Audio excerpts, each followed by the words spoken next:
Good morning student. Hello my dear student, आज मैं आप लोग को प्रकाश का परावर्तन बताने जा रहा हूँ। ध्यान से देखिएगा। प्रकाश क्या होती है? प्रकाश का परावर्तन में सबसे पहले प्रकाश आ रहा है तो हम समझते हैं प्रकाश क्या है। प्रकाश क्या है? तो प्रकाश एक ऊर्जा है जिसकी सहायता से हम किसी वस्तु को देखते हैं। प्रकाश क्या है? प्रकाश एक ऊर्जा है जिसकी सहायता से हम किसी वस्तु को देखते हैं। प्रकाश के बिना हम किसी वस्तु को नहीं देख सकते हैं, चाहे वो कोई भी वस्तु हो। अब प्रकाश चाहे किसी भी वस्तु का हो, प्रकाश होना बहुत जरूरी है। इस वस्तु को देखने के लिए हमको प्रकाश जरूरी है। अगर ये प्रकाश नहीं आएगा तो हम इस वस्तु को नहीं देख पाएंगे, इसलिए प्रकाश होना जरूरी है। मान लो इधर से लाइट आ रही है और इधर अगर रोक दिया जाए प्रकाश तो ये दिखेगा नहीं। इस तरह से प्रकाश होना जरूरी है किसी वस्तु को देखने के लिए। कुछ इंपॉर्टेंट पॉइंट्स है प्रकाश के, उसको समझते हैं। प्रकाश सीधी रेखा में गमन करती है। प्रकाश की चाल निर्वात में 3×10⁸ मीटर पर सेकंड होती है। प्रकाश किसी माध्यम पर निर्भर नहीं करती है। प्रकाश एक विद्युत चुंबकीय तरंग है जो अनुप्रस्थ होती है। प्रकाश की चाल सबसे पहले रोमन ने ज्ञात किया था। सूर्य का प्रकाश पृथ्वी पर लगभग 8 मिनट 20 सेकेंड में पहुंचती है। चंद्रमा का प्रकाश पृथ्वी पर लगभग 1 मिनट 28 सेकेंड में पहुंचती है। ये प्रकाश का इम्पोर्टेंट पॉइंट्स है, बताइए इसे। हम आगे देखते हैं। सूर्य एक तारा है। सूर्य एक तारा है जिसके पास अपना प्रकाश है। चंद्रमा के पास अपना प्रकाश नहीं है, बल्कि यह सूर्य के परावर्तित प्रकाश से चमकता है। सूर्य के कौन प्रकाश से चमकता है?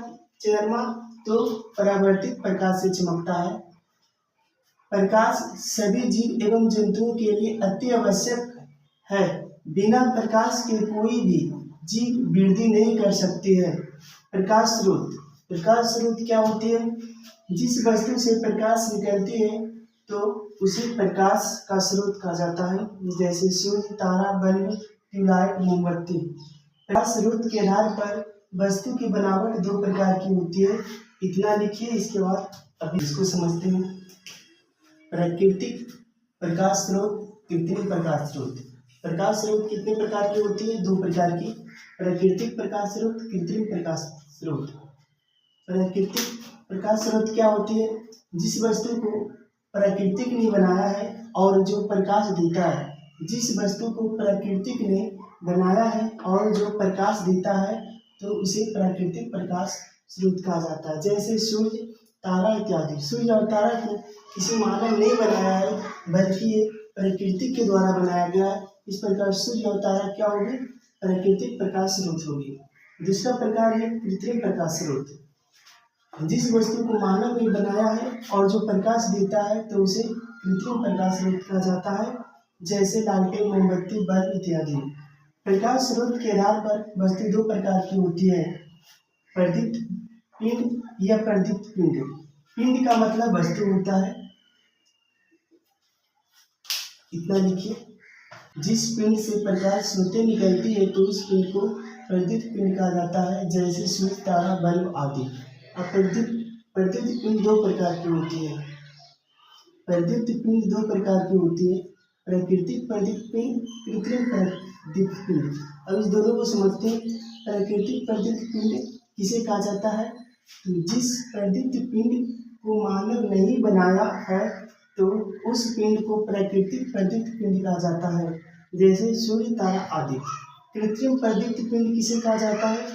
जिस प्रदीप्त पिंड को मानव ने बनाया है तो उस पिंड को कृत्रिम प्रदीप्त पिंड कहा जाता है, जैसे बल्ब, मोमबत्ती, लालटेन।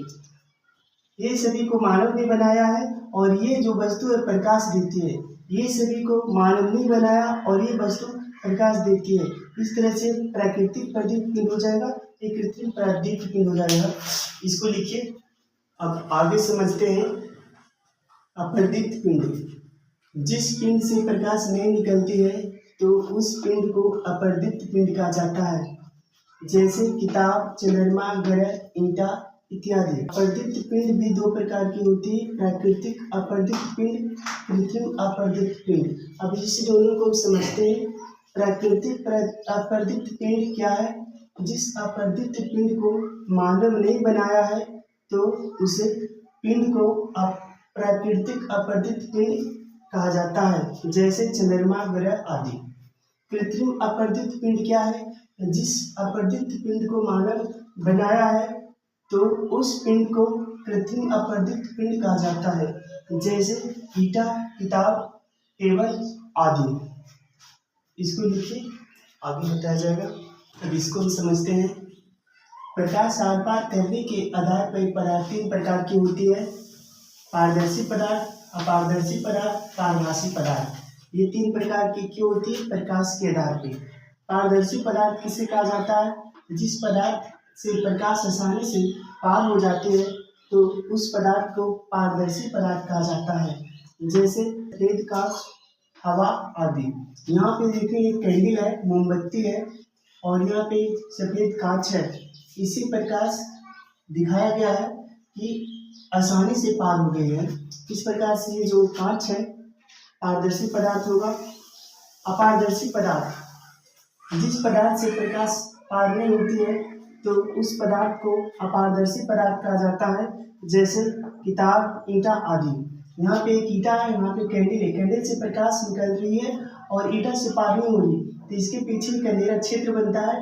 ये अंधेरा क्षेत्र जिसे क्या बोलते हैं? छाया बोलते हैं। अब छाया को समझते हैं, किसे कहा जाता है छाया? प्रकाश के पथ में कोई अपारदर्शी वस्तु को रख देने पर उस वस्तु के पीछे एक अंधेरा क्षेत्र बनता है तो उससे छाया कहते हैं। इस अंधेरा क्षेत्र को क्या बोलेंगे? छाया बोलते हैं। इसे लिखिए, इसके बाद आगे बताया जाएगा। पारभासी पदार्थ क्या होती है? जिस पदार्थ से प्रकाश का कुछ कुछ अंश निकलती है तो उस पदार्थ को पारभासी पदार्थ कहा जाता है, जैसे कि घिसा हुआ कांच, भींगा हुआ कागज, धोती आदि। यहाँ पे देखते हैं एक कैंडल है और यहाँ पे कांच है जो घिसा हुआ है। यहाँ से प्रकाश जाती है और इससे पूरा प्रकाश नहीं निकलती, इसका कुछ कुछ भाग निकलती है, इसलिए इसे डॉट से सूचित किया जाता है। जिसे प्रकाश का डॉट बताता है कि प्रकाश का कुछ अंश बाहर जा रही है, मतलब ये बताता है कि प्रकाश का कुछ अंश बाहर जा रही है। प्रकाश की किरण, ये प्रकाश की किरण होती क्या चीज है? किसी दीप्त पदार्थ से निकलकर एक रेखा के रूप में चलने वाली किरण को प्रकाश का किरण कहा जाता है और यह किरण सभी दिशाओं में चलती है। जैसे ये कैंडल है, कैंडल जल रही है तो सभी दिशाओं में ये जो किरण चल रही, इसके एक किरण को बोलती है प्रकाश का किरण। प्रकाश का किरण पुंज क्या होती है? प्रकाश के किरणों के समूह को प्रकाश के किरण पुंज कहा जाता है। जैसे यहाँ पे टॉर्च है, टॉर्च जब जलती है तो बहुत सारी किरण जाती है, ये सभी किरण को ही बोलते हैं प्रकाश का किरण पुंज। इस तरह और आगे हम समझते हैं प्रकाश का किरण पुंज कितने प्रकार की होती है, कैसे काम करती है। देखिए, प्रकाश की किरण पुंज तीन प्रकार की होती है। प्रकाश की किरण पुंज कितने प्रकार की होती है? तीन प्रकार की होती है। समांतर किरण पुंज, अभिसारी किरण पुंज, अपसारी किरण पुंज। सबसे पहले समांतर किरण पुंज को देखते हैं। समांतर किरण पुंज क्या होती है, किसे कहा जाता है? वैसी किरण पुंज जो समांतर अर्थात बराबर दूरी पर चलती है तो उसे समांतर किरण पुंज कहा जाता है। जैसे यहाँ पे मोमबत्ती लिया और मोमबत्ती से तीन किरण को दिखाया गया है, डी डी यानी बराबर दूरी पे चल रही है। इसका मतलब ये जो कैंडल से निकलती प्रकाश है समांतर किरण निकल रही है, यह समांतर किरण पुंज है क्योंकि सभी किरण डी दूरी पे ही चल रही है। आगे देखते हैं अभिसारी किरण पुंज। अभिसारी किरण पुंज किसे कहते हैं? वैसी किरण पुंज जो फैलकर आती है और एक बिंदु पर आकर मिलती है तो उसे अभिसारी किरण पुंज कहा जाता है। जैसे सूर्य से बहुत सारी किरण निकल रही है और एक बिंदु पे जाके मिल जाती है। इस तरह से ये जो किरण पुंज है अभिसारी किरण पुंज का उदाहरण है। जैसे नोट में अभिसारी किरण पुंज में किरणों के बीच की दूरी घटती जाती है। और लास्ट है तीसरा टाइप अपसारी किरण पुंज। अपसारी किरण पुंज वैसी किरण पुंज जो एक बिंदु से निकलती है और फैलते हुए चलती है तो उसे अपसारी किरण पुंज कहा जाता है। जैसे यहाँ पे मोमबत्ती है और मोमबत्ती से प्रकाश निकल रही जो फैलकर चल रही है, इसकी दूरी, ये दोनों किरण की दूरी dA1 है, D2 है, D3 है। इस प्रकार से हम देखते हैं कि अपसारी किरणों के बीच की दूरी बढ़ती जाती है। अपसारी में किरणों के बीच की दूरी बढ़ती जाती है और इसको उतारिए, आगे बताया जाएगा। अब हम इसको समझते हैं। प्रकाश का परिवर्तन होता क्या चीज़ है, इसको देखते हैं। प्रकाश का परिवर्तन, जब प्रकाश किसी वस्तु से टकराकर लौटती है तो इस घटना को प्रकाश का परिवर्तन कहते हैं। ये टॉर्च है, ये कोई वस्तु है, टॉर्च का लाइट इधर जाएगा और यहाँ से टकरा के लौटेगी प्रकाश, तो उसी को बोलते हैं प्रकाश का परिवर्तन। यहाँ पे दिखाया गया मोमबत्ती है, यहाँ पे समतल दर्पण है। मोमबत्ती समतल दर्पण से टकराती है और लौट जाती है। इसी घटना को क्या बोलते हैं, प्रकाश का परिवर्तन बोलते हैं। प्रकाश के परिवर्तन का नियम किसे कहते हैं, जब प्रकाश किसी वस्तु से टकराकर जिस नियम का पालन करते हुए लौटती है तो उसे प्रकाश के परिवर्तन का नियम कहा जाता है। जैसे यहाँ देखते हैं, कोई प्रकाश है, ये समतल दर्पण है, प्रकाश समतल दर्पण पे 60 डिग्री से जा रही है और ये 60 डिग्री से ही लौटेगी, तो ये नियम इसका है, इस नियम से लौट रही है। न इस तरह के नियम जो भी पालन करेगा तो उसे बोलते हैं प्रकाश के परिवर्तन का नियम। इसको लिखिए, आगे दिखाया जाएगा इसका। अब हम इसको समझते हैं। ये समतल दर्पण है, यहाँ पे एक अभिलंब डाला गया है, समतल दर्पण पे 90 डिग्री पे डाला जाता है अभिलंब, और ये जो किरण है इसे बोलते हैं आपतित किरण। आपतित किरण समतल दर्पण पे पड़ती है और ये परावर्तित हो जाती है, इसलिए इसका नाम है परावर्तित किरण। ये अभिलंब है और अभिलंब और आपतित किरण के बीच एक कोण बनता है जिसे आय से सूचित करते हैं, इसे बोलते हैं आपतन कोण। परावर्तित किरण और अभिलंब के बीच एक कोण बनता है जिसे आर कहते हैं, इसे परावर्तन कोण कहा जाता है। ये जो M और N है परावर्तक सतह है, O है आपतन बिंदु है। अब हम इसको समझते हैं। आपतित प्रकाश क्या है, परावर्तक सतह पर पड़ने वाली प्रकाश को आपतित प्रकाश कहा जाता है। परावर्तित प्रकाश क्या है, परावर्तक सतह से लौटने वाली प्रकाश को परावर्तित प्रकाश कहा जाता है। अतः CO परावर्तित प्रकाश है और यहाँ पे आपतित प्रकाश कौन है, AO आपतित प्रकाश है, CO यहाँ से लौट रही है, परावर्तित प्रकाश है। अभिलंब किसे कहते हैं, आपतन बिंदु पर डाला गया लंब को अभिलंब कहते हैं। अतः BO अभिलंब है, ये आपतन बिंदु है, यहाँ पे डाला गया लंब है, इसलिए इसे बोलते हैं आपतन बिंदु। इसको लिखिए, आगे बताया जाएगा। अब इसको हम समझते हैं। इससे पहले आपको 3 परिभाषाएं दिया गया है, यहाँ पे चौथा है परावर्तक सतह। M क्या है, परावर्तक सतह। इसको समझते हैं। परावर्तक सतह क्या है, जिस सतह से प्रकाश लौटती है उस सतह को परावर्तक सतह कहते हैं। अतः MN परावर्तक सतह है, MN परावर्तक सतह, यहाँ से प्रकाश आए और इस सतह से लौट गई, इसलिए MN को क्या बोलेंगे, परावर्तक सतह। आपतन बिंदु, ये आपतन बिंदु किसे कहते हैं, जिस निश्चित बिंदु से होकर प्रकाश लौटती है तो उस बिंदु को आपतन बिंदु कहा जाता है। अतः O आपतन बिंदु, O कहाँ, यहाँ पे, इसका मतलब A बिंदु आपतन बिंदु है। ये है निश्चित बिंदु, यहाँ से आती प्रकाश वो बिंदु पे पड़ती है, यहाँ से लौट जाती है, इसका मतलब O आपतन बिंदु है। आपतन कोण किसे कहा जाता है, इसको समझते हैं। आपतित किरण, ये आपतित किरण है एवं अभिलंब के बीच, ये अभिलंब के बीच जो कोण बनता है तो उसे आपतन कोण कहते हैं। ये आपतित किरण है, ये अभिलंब है, इसके बीच जो कोण बन रहा उसे बोलते हैं आपतन कोण। आपतन कोण को I से सूचित किया जाता है। अतः कोण AOB, कोण AOB बराबर कोण I आपतन कोण है। इसको लिखिए।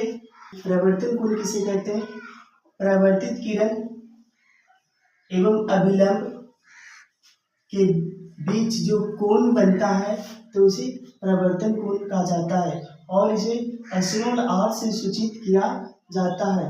जैसे ये परावर्तित किरण ये अभिलंब है, इसके बीच R एक कोण बन रही है, इसी को बोलते हैं परावर्तन कोण। अतः कोण ओ बी बराबर कोण आर परावर्तन कोण है। प्रकाश के परावर्तन का दो नियम है। ये दो नियम क्या क्या है प्रकाश के परावर्तन का, इसको समझते हैं। आपतित किरण, परावर्तित किरण एवं आपतन बिंदु पे डाला गया अभिलंब, ये आपतन बिंदु पे डाला गया अभिलंब तीनों एक ही तल में होते हैं। इसको फिर से समझते हैं।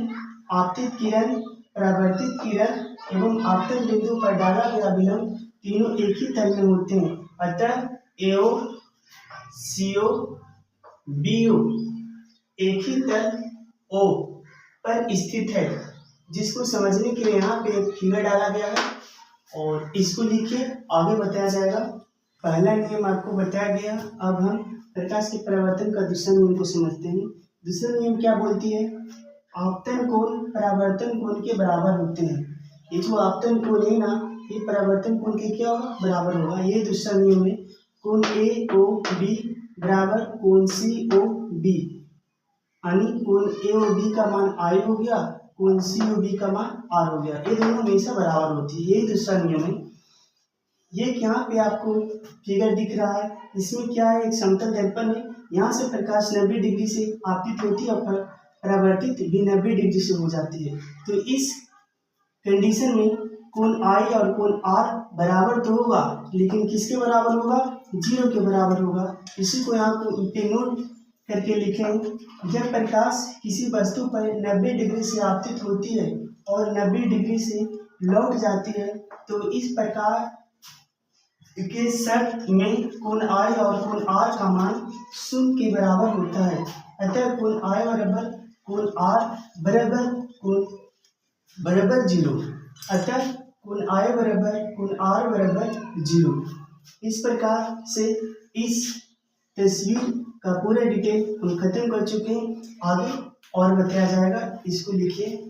प्रतिबिंब किसे कहते हैं, जब किसी बिंदु स्रोत से प्रकाश की किरण दर्पण पर पड़ती है तो दर्पण में परावर्तन के बाद जिस बिंदु पर मिलती है या मिलती जिस बिंदु से किरण आती हुई प्रतीत होती है, तो उस बिंदु को प्रतिबिंब कहा जाता है।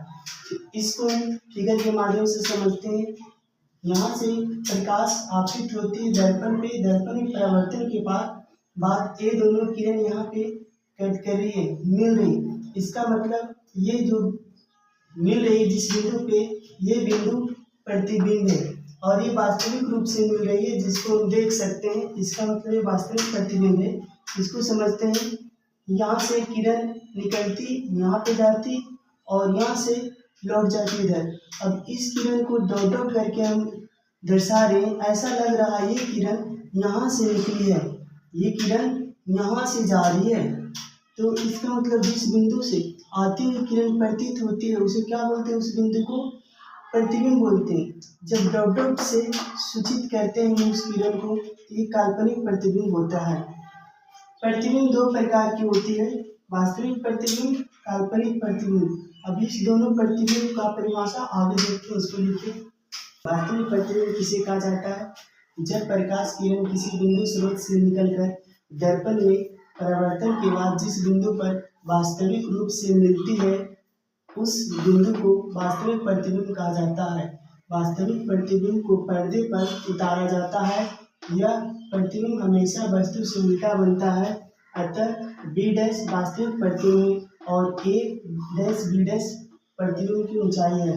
यहाँ पे जो वास्तविक रूप से मिल रही, इसलिए बी डैश क्या होगा, वास्तविक प्रतिबिंब होगी और ए डैश बी डैश प्रतिबिंब की ऊंचाई होगी। और ये प्रतिबिंब हमेशा उल्टा बनेगा। अगर इसको एरो का चिन्ह ऊपर दिया जाएगा तो प्रतिबिंब नीचे बनेगा। काल्पनिक प्रतिबिंब, काल्पनिक प्रतिबिंब किसे कहते हैं, किसी बिंदु स्रोत से प्रकाश दर्पण पर पड़ती है तो परावर्तन के बाद जिस बिंदु से आती हुई प्रतीत होती है तो उस बिंदु को काल्पनिक प्रतिबिंब कहा जाता है और इसे आभासी प्रतिबिंब के नाम से भी जाना जाता है। इसे पर्दे पर नहीं उतारा जाता है। यह प्रतिबिंब हमेशा वस्तु के सीधा बनता है। आभासी प्रतिबिंब में किरण को डॉट या कटी रेखा से दर्शाया जाता है। अतः डी काल्पनिक प्रतिबिंब है और एम डी प्रतिबिंब की ऊंचाई है। इस प्रकार से हम प्रतिबिंब को समझे। आगे दिया जाएगा, इसको लिखिए। समतल दर्पण में प्रतिबिंब का बनना हम देखते हैं। किसी बिंदु स्रोत O से प्रकाश एन समतल दर्पण के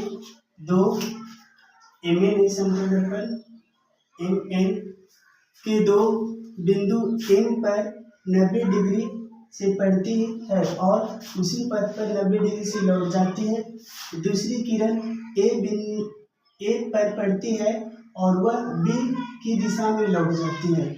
इसको समझते हैं। पहली जो किरण निकलती है बिंदु स्रोत से M पे पड़ती है 90 डिग्री से और उसी पथ से लौट जाती है। दूसरी किरण निकलती है जो A पे पड़ती है और B की दिशा में लौट जाती है। इस प्रकार देखा जाता है तो दोनों किरणें आए बिंदु से लौटती अर्थात आती हुई प्रतीत होती है। इस प्रकार से देखते हैं कि ये दोनों किरण आई बिंदु से जाती हुई प्रतीत हो रही है। इसका मतलब आई पर काल्पनिक प्रतिबिंब बनता है। आपको बताया गया काल्पनिक प्रतिबिंब का परिभाषा, जिस बिंदु से किरण आती हुई प्रतीत होती है उस बिंदु को काल्पनिक प्रतिबिंब कहा जाता है। अतः समतल दर्पण में कोई वस्तु दर्पण के जितना आगे रखा जाता है तो उस वस्तु का प्रतिबिंब दर्पण के उतना ही पीछे बनता है। जितना आगे समतल दर्पण में रखेंगे प्रतिबिंब भी उतना ही पीछे बनेगा। जो काल्पनिक सीधा, जो क्या होता है, काल्पनिक सीधा और बिंब के बराबर बनता है। पार्श्व परिवर्तन किसे कहते हैं? पार्श्व परिवर्तन समतल दर्पण में हमेशा सीधा प्रतिबिंब बनता है, लेकिन ध्यान से देखने पर उल्टा दिखता है, जिसे पार्श्व परिवर्तन कहा जाता है। आर को इस तरह से रखा है, लेकिन दर्पण में जब ध्यान से देखेंगे तो उल्टा दिखेगा। इसी प्रकार की दर्पण में उल्टा दिखेगा समतल दर्पण में। इस को कहते हैं पार्श्व परिवर्तन।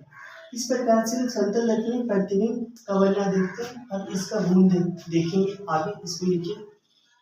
समतल दर्पण में बने बिंब की विशेषताएं। जो प्रतिबिंब समतल दर्पण में बनता है उसकी विशेषताएं देखते हैं। इसकी विशेषताएं इस प्रकार है।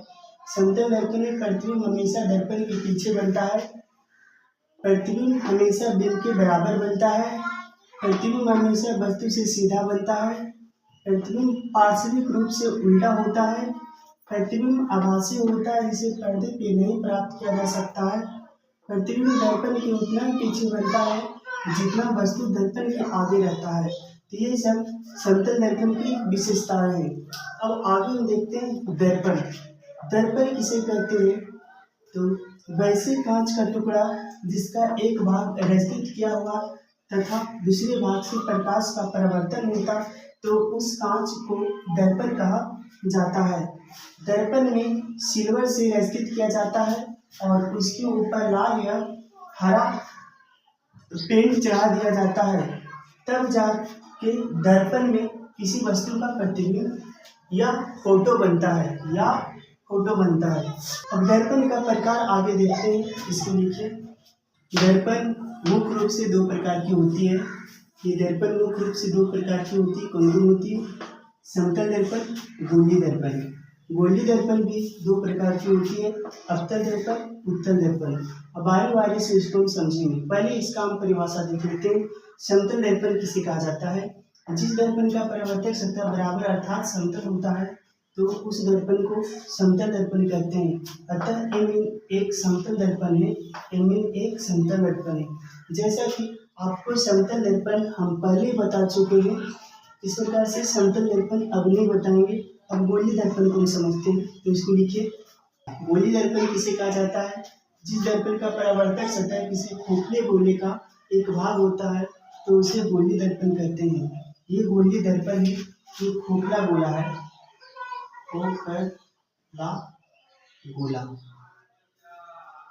ये खोखला गोला है। तो गोलीय दर्पण उसे कहते हैं जिसका परावर्तक सतह किसी खोखले गोले का क्या होता है? भाग होता है। ये परावर्तक सतह, ये परावर्तक सतह, ये खोखला गोला। इसको अगर यहाँ से काट दिया जाए, ये दो खोखला गोला प्राप्त होगा, एक ये और एक ये। इस प्रकार से ये खोखला गोला के भाग को ही गोलीय दर्पण कहा जाता है। गोलीय दर्पण में ये ध्रुव दर्पण के बीच जो रहता है ध्रुव, यहाँ पे ध्रुव है, ये उत्तल दर्पण है और ये अवतल दर्पण है। अवतल दर्पण में कलाई दर्पण के बाहर किया जाता है, जबकि उत्तल दर्पण में कलाई दर्पण के अंदर किया जाता है। अब समझते हैं ध्रुव किसे कहते हैं। ध्रुव गोलीय दर्पण के मध्य बिंदु को दर्पण का ध्रुव कहा जाता है, अतः पी दर्पण का ध्रुव है। वक्रता केंद्र इसको कहते हैं, सी को वक्रता केंद्र है। गोलीय दर्पण जिस खोखले गोले का भाग होता है तो उसके केंद्र को दर्पण का वक्रता केंद्र कहा जाता है, अतः सी दर्पण का वक्रता केंद्र है। इसको लिखिए, आगे बताया जाएगा। तो वक्रता त्रिज्या किसे कहते हैं? गोलीय दर्पण जिस खोखले गोले का भाग होता है तो उसकी त्रिज्या को दर्पण का वक्रता त्रिज्या कहा जाता है, अतः पीसी दर्पण का वक्रता त्रिज्या है। ये खोखला गोला, इसके जो पीसी इसी को बोलते हैं वक्रता त्रिज्या। प्रधान अक्ष गोलीय दर्पण में ध्रुव एवं वक्रता केंद्र को मिलाने वाली रेखा को प्रधान अक्ष कहा जाता है, अर्थात दर्पण के ध्रुव से जो रेखा गुजरता है तो उसे प्रधान अक्ष कहा जाता है। प्रधान अक्ष कहा जाता है। ये दर्पण है, दर्पण के ध्रुव से जो रेखा गुजर रही है उसे बोलते हैं प्रधान अक्ष। तो आज का क्लास इतना ही रहेगा और अगला पार्ट कल आएगा।